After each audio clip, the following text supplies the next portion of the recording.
स्वागत है आपका एबीपी न्यूज पर। आप देख रहे हैं खबर दिन भर। आपके साथ मैं हूं आदर्श झा। देश में कोरोना के खिलाफ जंग जारी है। कल से वैक्सीनेशन का काम भी शुरू हो चुका है। कल पीएम मोदी ने इस अभियान की शुरुआत करते हुए उन कोरोना योद्धाओं को याद किया जो ड्यूटी करते हुए दुनिया से विदा हो गए। एबीपी न्यूज ने ऐसे परिवारों से मिलकर उन्हें सलाम किया।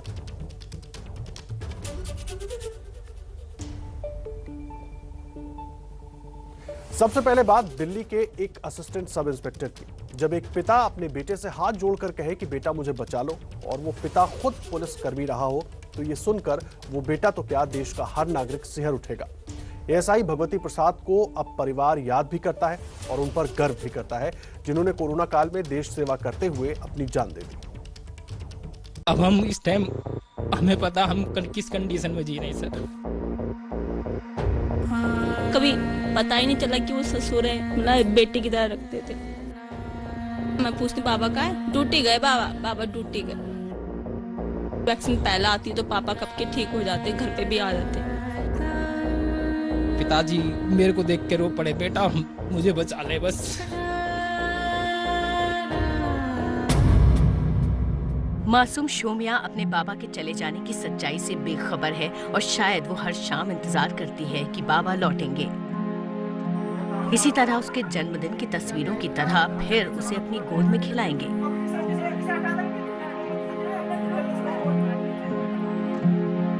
वो कहाँ जानती है कि उसके बाबा ने कई लोगों को जिंदगी का तोहफा देने के लिए लगा दी अपनी जान की बाजी। ये है दिल्ली पुलिस में एएसआई रहे भगवती प्रसाद का परिवार, जिन्होंने कोरोना की जंग में ड्यूटी करते हुए अपनी जान दी। अपनी बेटी शोमिया को गोदी में लेकर बैठी आशा की आंखें अपने ससुर भगवती प्रसाद शर्मा को याद करते ही भर जाती हैं। बेटा बेटा ये कर दे, बेटा वो कर दे, बहुत प्यार करते, बहुत ज्यादा। मतलब कभी पता ही नहीं चला कि वो ससुर है, मतलब बेटे की तरह रखते थे। कुछ दिन पहले बाबा भगवती प्रसाद ने अपनी पोती शोमिया को गोदी में लेकर उसका जन्मदिन मनाया था। उस दिन शायद शोमिया से ज्यादा बाबा खुश दिखाई दे रहे थे।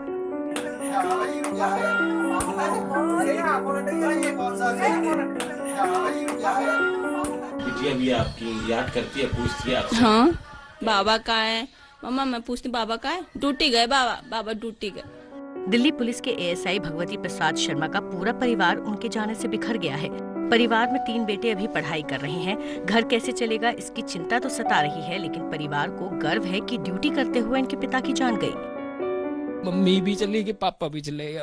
अब हम इस टाइम हमें पता हम किस कंडीशन में जी रहे हैं सर। हम तो टोटली डिपेंडेंट थे, सोर्स ऑफ इनकम वही थे पिताजी हमारे। तो हम तो अभी भैया अलग रहते हैं हमसे, हम 4 भाई हैं यहाँ पर, तो टोटली डिपेंडेंट थे।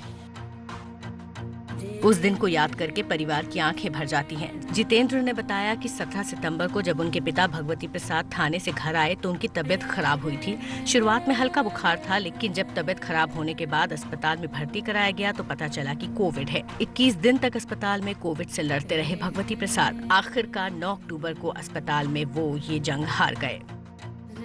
स्थिति उनकी धीरे धीरे डिटोरेशन की तरफ आ गई। तो उनका गला ये यहाँ से खाना नहीं निकल पाते थे। वो खाना मतलब टुकड़ा हम देते थे तो वे बोलते थे मैं बेटा नहीं खा पाऊंगा खाना, तुम मेरे को या दाल ला दो या जूस का पानी दे दो, मैं जूस पी लूंगा बेटा। 8 अक्टूबर को वही सर स्थिति इतनी बिगड़ गई थी, हम घर पे थे, मैं और मेरे से छोटा भाई। तो फोन आता वहीं से हॉस्पिटल से कि आपके पिताजी की स्थिति सही नहीं है, आपको तुरंत हॉस्पिटल आना पड़ेगा। मैं जैसे ही वहां पर पहुंचता हूँ तो पिताजी मेरे को देख के रो पड़े तुरंत ही जाके, बेटा मुझे बचा ले बस। हाथ जोड़े थे, मैंने की पापा कोशिश पूरी है, तुम्हारा बेटा जिंदाबाद, कोई दिक्कत नहीं है। भैया भी आ गए थे आगरा से, हम पूरी फैमिली वहां पे थी। फिर अगले दिन रात के समय शायद 1 बजे के समथिंग वो फिर छोड़ के चले गए हमको सबको। मम्मी भी चली गई, पापा भी चले गए। अब हम इस टाइम हमें पता हम किस कंडीशन में जी रहे हैं सर। पूरा परिवार जहां गमजदा है, वहीं मन में ये भी मलाल है कि यही वैक्सीन पहले आ गई होती तो आज भगवती प्रसाद इनके बीच होते। वैक्सीन पहला आती तो पापा कब के ठीक हो जाते, घर पे भी आ जाते। अब पहले आ जाती तो शायद हम पिताजी को बचा पाते। उनकी हमें बॉडी तक नसीब नहीं हुई सर। बॉडी को हम टच नहीं कर सकते थे, बस दूर से देख सकते थे। तो वॉरियर तो है सर, हमारी नजरों में तो हमारे लिए पिताजी हीरो हैं हमारे लिए। असली वॉरियर थे एएसआई भगवती। कोविड में ड्यूटी के दौरान न सिर्फ वो अपनी ड्यूटी कर रहे थे बल्कि लोगों को जागरूक भी करते थे। मोदी जी ने थाली बजाकर कोरोना से लोगों को जागरूक करने की अपील की तो भगवती प्रसाद शर्मा ने भी उसमें पूरी भागीदारी की। दिल्ली से वरुण जैन की रिपोर्ट। और अब बात दिल्ली के एक ऐसे परिवार की जिसके सारे सदस्य कोरोना योद्धा हैं, लेकिन घर के मुखिया डॉक्टर हरीश कुमार को इस लड़ाई में कुर्बानी देनी पड़ी।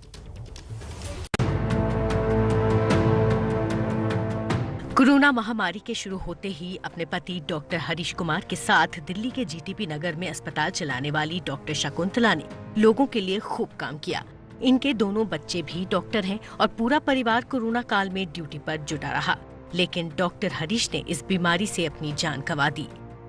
पत्नी शकुंतला और बेटी आकांक्षा आज डॉक्टर हरीश को याद करके भावुक हो जाते हैं। ये हॉस्पिटल लगभग 1992 में बना।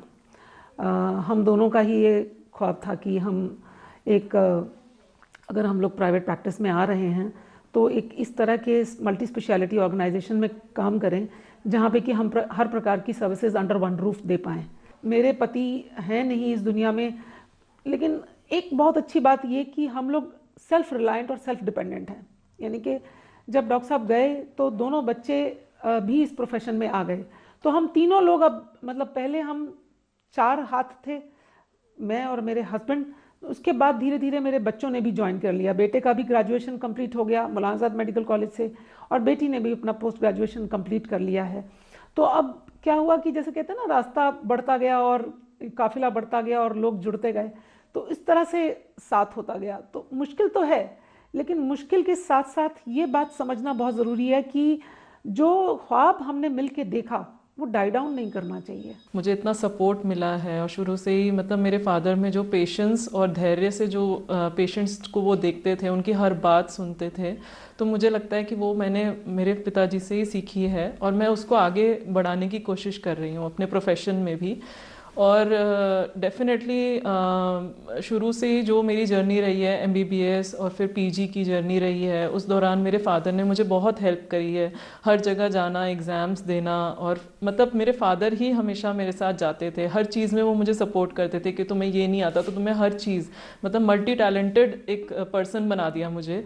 देश भर में शुरू हो चुके वैक्सीनेशन को लेकर भी बड़ी सूझबूझ के साथ परिवार इस पर अपनी राय रखता है और मानता है कि वैक्सीन बनने में समय तो लगता ही है, और जहां डॉक्टर हरीश को वक्त में इसका फायदा नहीं मिला, देश के बाकी लोगों को आगे इससे मदद मिलेगी। देखिए, कभी भी ये वैक्सीन जिस तरह से इवॉल्व हुई है, कभी भी कोई भी वैक्सीन की जो रिसर्च होती है उसमें समय लगता है। आपको याद होगा जब हमारे बर्ड फ्लू आया था, स्वाइन फ्लू आया था, इबोला आया था, इतने सारे, इनकी वैक्सीन को आने में सालों साल लग गए। तो रिसर्च का एक अपना टाइम होता है। कितनी सारी कंट्रीज हैं जहाँ पे कि अभी तक वैक्सीनेशन के बारे में सोचा ही जा रहा है, और हमारी कंट्री में अब देखो इतने सारे ड्राई रन्स के बाद कल वैक्सीन आएगी। ये बात तो बहुत खलेगी कि शायद ये वैक्सीन पहले आ जाती, पर ये एक पर्सनल बात है। अगर हम इसको एक बेहद में जाके एक लार्जर पर्सपेक्टिव में देखें तो हमारी पॉपुलेशन को ये वैक्सीन वास्तव में बहुत समय से मिल रही है। ड्यूटी के वक्त पूरी निष्ठा बरतते थे और निजी जिंदगी में जिंदा दिली की मिसाल पेश करते थे दिल्ली पुलिस के इंस्पेक्टर संजय शर्मा। आज अपने पति को याद कर उनकी पत्नी की आंखें नम हो जाती हैं, तो दूसरी तरफ प्रशासन की लापरवाही को लेकर उनका गुस्सा फूट पड़ता है। हमेशा ये कहते थे पुलिस वाले की मौत या तो बदमाश की गोली से होती है या फिर ड्यूटी करते करते होती है। कोई बदमाश की गोली तो ऐसी बनी नहीं जिसपे मेरा नाम लिखा, ड्यूटी करते करते ही चलेगा। ड्यूटी से लौटते वक्त हाथों में फूलों का गुलदस्ता लिए घर में दाखिल होते inspector Sanjay Sharma.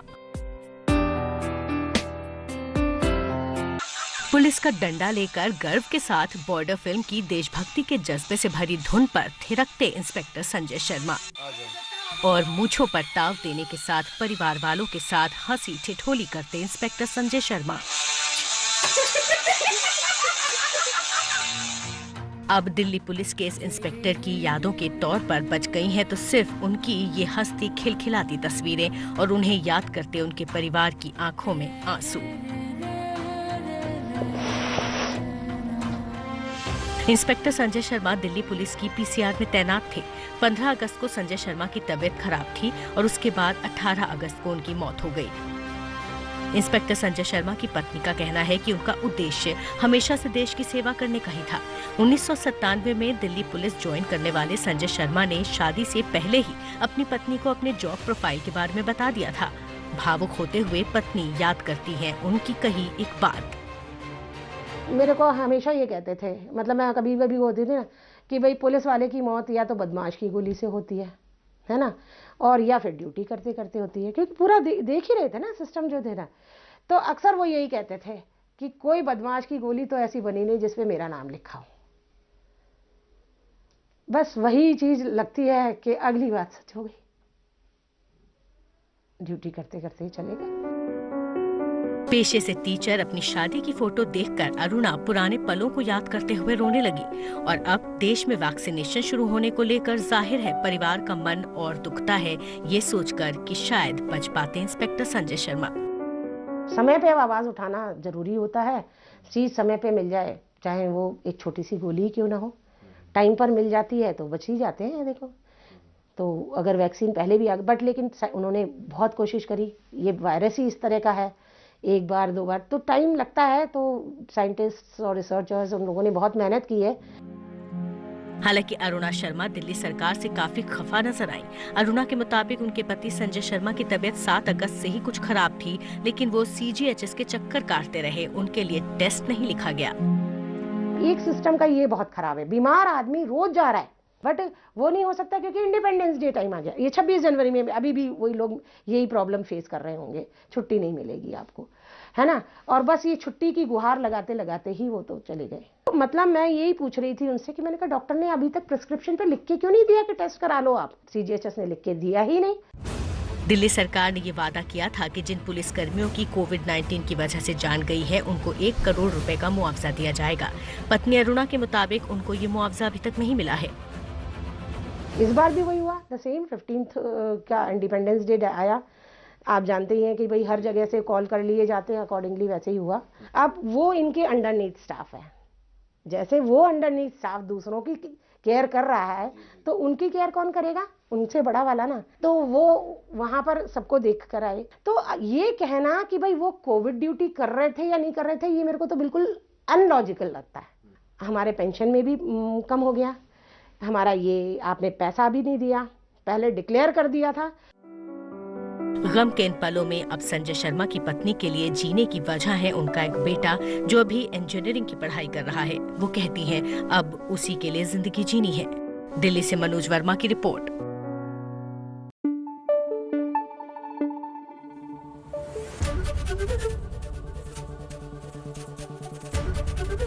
ABP news आपको रखे आगे।